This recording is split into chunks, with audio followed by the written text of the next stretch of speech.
is the Nutanix Cloud Interlock podcast with your host, Michael Carr. Welcome back to Nutanix Cloud Interlock podcast. This is the final episode of the season, and we are going to be wrapping everything up today for season 2, which has been a lot of fun, a lot of great guests. Hope you've learned how to do hybrid cloud done right.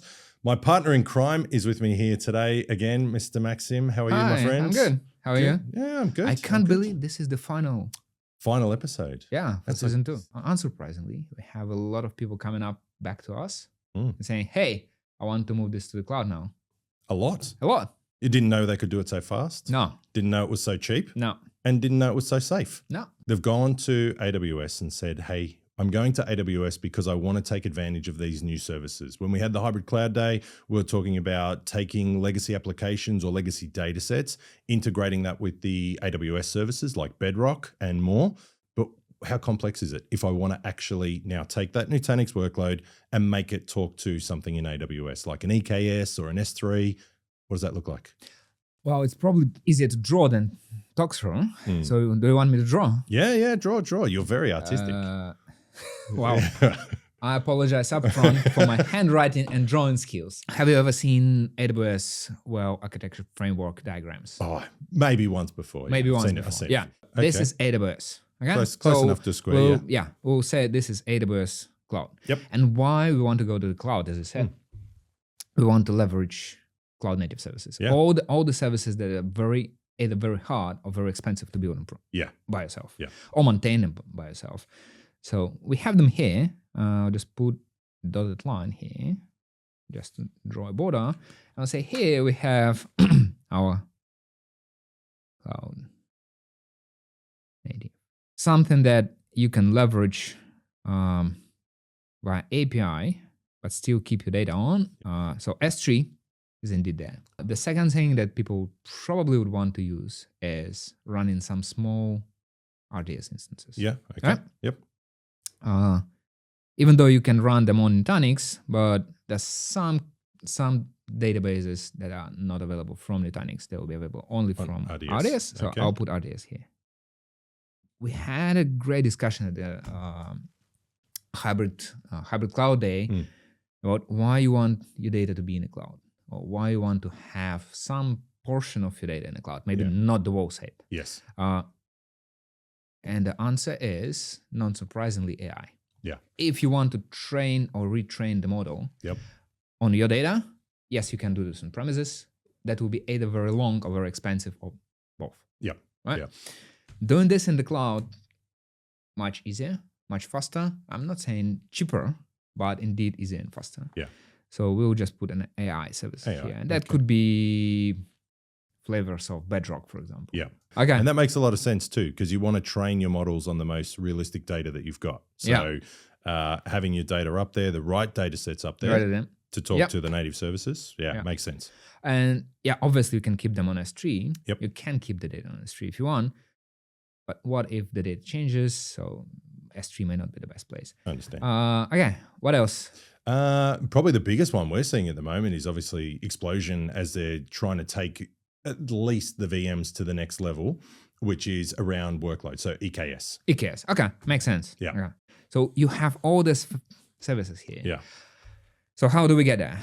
If you have instance running in AWS, straightforward. You just use service endpoint. Data is not going out. You leverage the services. We're inside. The question that arises for us is, okay, but what do we do with the data that sits on-prem? Yeah. How do we move there and connect?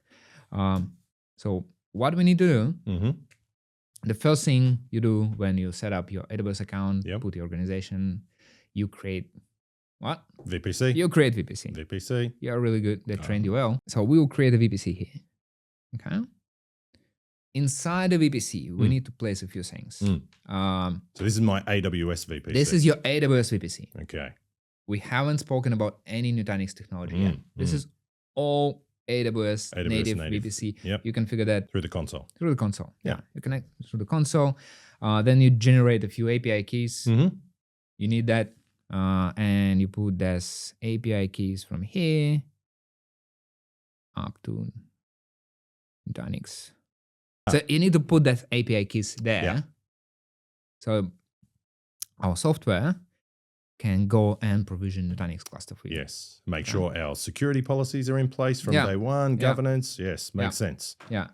But what's happening inside VPC? What's happening in there, Maksim? If you look in detail, what we'll have as a foundation block here, we'll put a security group. Yeah. And that will be a security group where we would put our bare metal EC2 instances. Okay.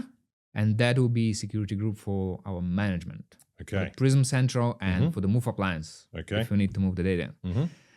And then we put another security group on top. And that security group will be for user virtual machines. Okay. Okay. So we have 3 security groups. Yep. One for bare metal EC2. EC2 bare metal. Yeah. EC2. The other one for Prism Central and move. Yep. Move. And this is for user virtual machines. Okay. So the 3 security groups with the different subnets. That sounds pretty easy. It is. It's not just sounds very easy. It's Crayola easy. My drawing skills are not that perfect. So this could be drawn by my primary one kid.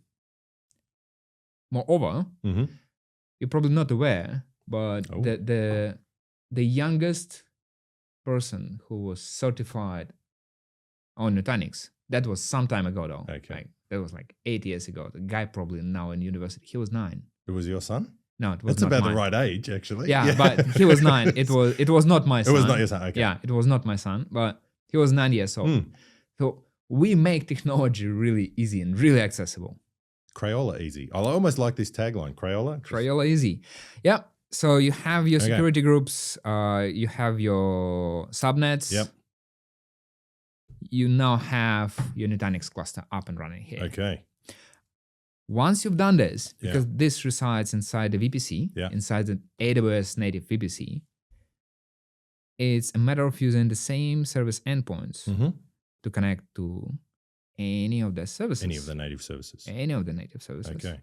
And don't forget, inside the UVM space, you may have your NAS as well running on Nutanix Unified Storage. So if you need not just block access through the virtual machine, but a file share, or in some cases, objects as well, you can leverage whatever is built in and leverage the underlying NVMe drives from the EC2. Super fast, low latency, very good drives. Yeah. All right. So yeah, that's it. That's it. We have it. We have it here. All right. However, we missed one important point. We have missed something. Hang on. Let me think. We've got our VPC running in AWS. We've got our security groups. Endpoints are done. APIs configured. Oh, we forgot probably the most important part. We've got all the workloads. They're still running in the data center. They're empty. Exactly. All right. So we need an internet gateway here. Because we need these guys to go and get the updates. Talk out. Okay? Yep. And we need this VPC Yeah. to be connected back to our data center. Okay. So how we do that? 2 options. Option 1, we just put a transit gateway here. So when you'll be looking at this at AWS website or at Nutanix documentation, so you put a transit gateway here, or you put your how you call it, private transit gateway. Yep. If I'm not wrong, VPG, virtual private gateway. Okay. Okay. So we've done our stuff here in AWS. Unfortunately, now we need to leave AWS premises and go to the wild space. Oh, okay. What happens? What are we going to find What here? happens to data when it goes through the internet? Oh, I don't know. Well, tell me. If it's not encrypted, then potentially you can have a man-in-the-middle attack. Okay. Okay. How do I encrypt it? How do I encrypt it? Tell me. So that's the thing. You can either encrypt it, or you can have a private pipe. Okay. Then you don't have that man in the middle. It's like you and me talking right now. There is no one in between of us. You tell us if there is anyone. Yeah. So you hear what I say. Yeah. And you clearly know that what I said is what you hear. Okay. That's option 1. Option 2, I can take my phone and text you, and then you'll see it. So no one who is here in the studio will hear us. Oh, Okay? I like this one. So what we do, we either have direct connect, which is a private channel, but not encrypted, or we can have VPN connection. Mm-hmm. Okay? So we can leverage direct connect and connect it here, Mm-hmm. or we can leverage our VPN. So let me draw a data center here.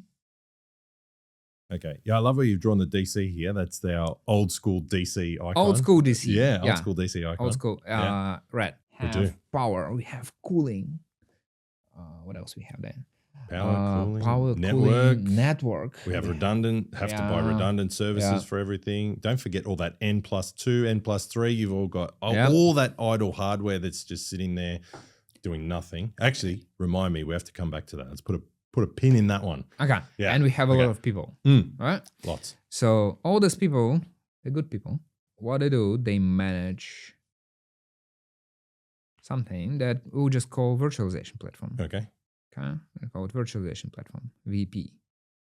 So what we have in the virtualization platform could be a platform from our competitor. Oh, don't worry, we forgive you. One of this, one of this. It's fine because what else we have and what we're going to leverage, we have a network, as you rightly said. Now I can draw. You can draw your one circles of this. now. Yeah, old school icons. Yeah. So we have our router. We connect here from the virtualization platform. And we can have our VPN,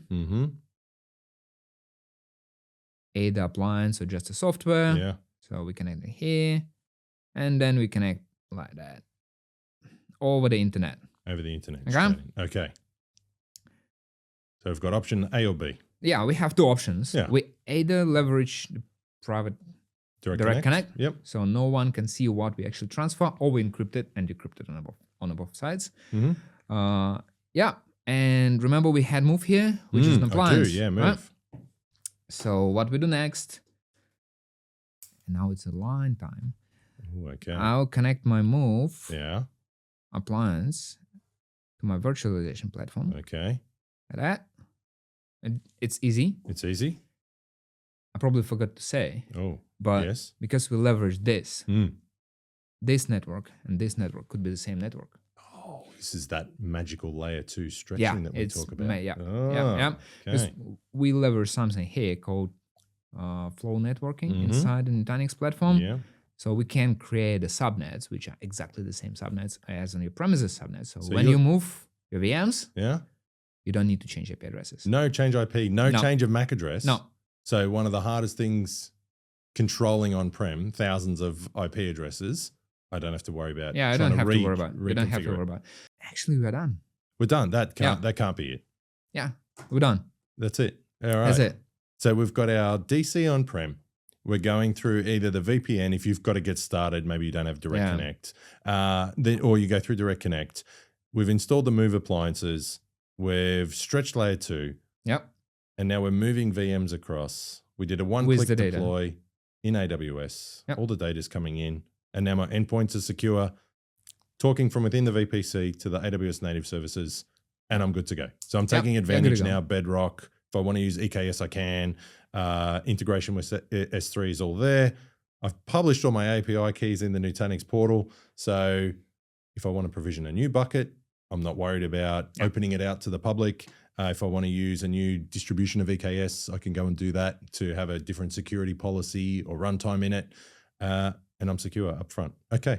Yeah, done. It's pretty easy.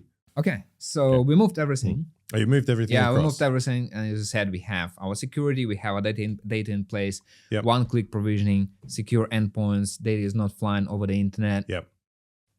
You just move the whole thing to the cloud with the smallest effort possible. Okay. All right.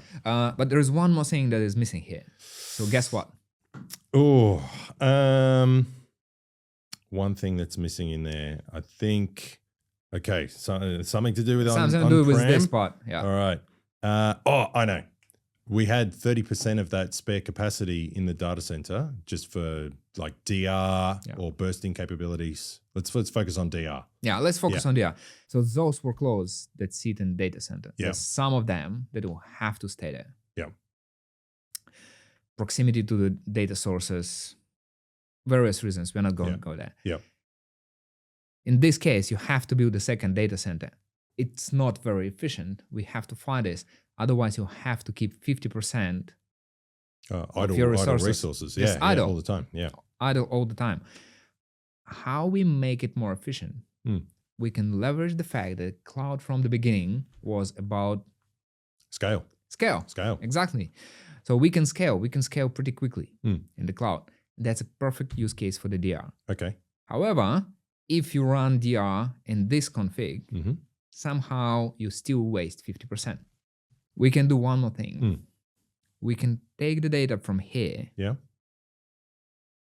So these are our VMs. Yeah. That's your VMs. Yeah. We can replicate them straight away to the S3 bucket. Oh, straight away into S3. That sounds very efficient. It is very efficient. We just rehydrate this. So we rehydrate those straight back on top of the bare metal into the cluster. Yeah. And we start your UVM here. So I've got my next scenario, which is, okay, so I've reduced all the wastage of idle resources in the data center. Okay. We've got we got the efficiency here. Really efficient. Yeah. And in AWS, we've done the same because we're in cloud. So we don't need to we're over provisioning at all in cloud. We're good. But I want to make sure what happens if something happens in that availability zone. So I want to have my backups in another availability zone. So basically adding a third site. How can I do something like that? You have two options essentially. Okay. You can spin up the whole full set cluster, NC2 cluster there. Yep. If you want. That's not very efficient. Yep. As we said, it will be 50% waste all the time. Yep. So that's option number one. But if I need Actually, like a three really options. three options. You have three options. Yeah. First one is a full-fledged NC2 cluster. Okay. Not very efficient. Okay. Second option, you have a single node NC2 cluster running all the time. All the time. Okay. All the time in the second availability zone. Yep. And you have a huge EBS storage attached to it. Okay. To keep all the snapshots. So when you need to activate this availability zone, you add more bare metal instances to the cluster. Yeah. And you start all and off we go. Yeah. Okay. Right. So you effectively eliminating the bottleneck on the compute. Okay. On the compute. So that's the second option. Yep. The most efficient would be to leverage this multi-cloud snapshot technology. Okay. And replicate to the third data center. Okay. So third availability zone. Third availability zone. Yeah. So we'll say this will be our AZ1. This will be our AZ2. And we'll have AZ3 up here is our DR. Still in AWS. Yep. And that will be just your S3 just snapshots. Our S3 snapshots. So then I can quickly restore straight out of S3 on top of the cluster, the Prism Central that we've hibernated as well. Okay, so we've got option one, which is have fully fledged NC2 running. So if you've got really aggressive RPOs and RTOs, that's for you. That's for you. That's for you. Then we've got. You can even run Metro. Yes, we can run Metro across that. So it's sub 1 minute. That's a good sync. Then we've got one node with EBS or attach where we can scale out or scale up if we need to. Again, that's probably a midpoint if you want sort of a cost and an RPO balance. And then if you're really cost conscious, don't have really aggressive RPOs and RTOs, then you can just use MST, and that's going to give you a pretty good, as sort of around 2 to 4 hours as your starting point for RPOs and RTOs. The first few workloads will be up within less than 2 hours. Less than 2 hours. There we go. That's pretty good. Yep. And at a great price full point. restore will take full time. restore. Full restore will take time. Yeah, but that's a really good price point for those that are conscious. And I know our team has been spending a lot of time working on those run books and automation. So out of the box, they're going to have compliance reporting and testing available for them to start doing against their DR scenario. So that's awesome, man. So we're quick. It's easy. You can draw it with Crayolas. I probably would suggest that this becomes a foundation for your high-level design as opposed to a 401 detailed design. Thanks for walking us through on what sounds overly complex, but is really, when you think about it, it's quite simple to architect. Michael, thanks for having me. It's been a great pleasure of making this last episode of season 2, drawing this nice diagram. Do we have a more formally structured diagram Yes, that we people do. can find? We do. Yeah. We do have one on Nutanix portal. So if you Google it, you'll find it. We have one published on AWS. We do have We one. do We'll make sure we put the links in below Yeah. for Yeah, everybody on to come AWS and see. as well. And our team is here always to help. Mm. So reach out. Thanks for joining me and all the fantastic guests we've had on the Nutanix Cloud Interlock podcast for season 2. I hope you're really on your way to getting hybrid cloud done right. And if you're not, all the links will be in the description for you to follow. This is the Nutanix Cloud Interlock podcast.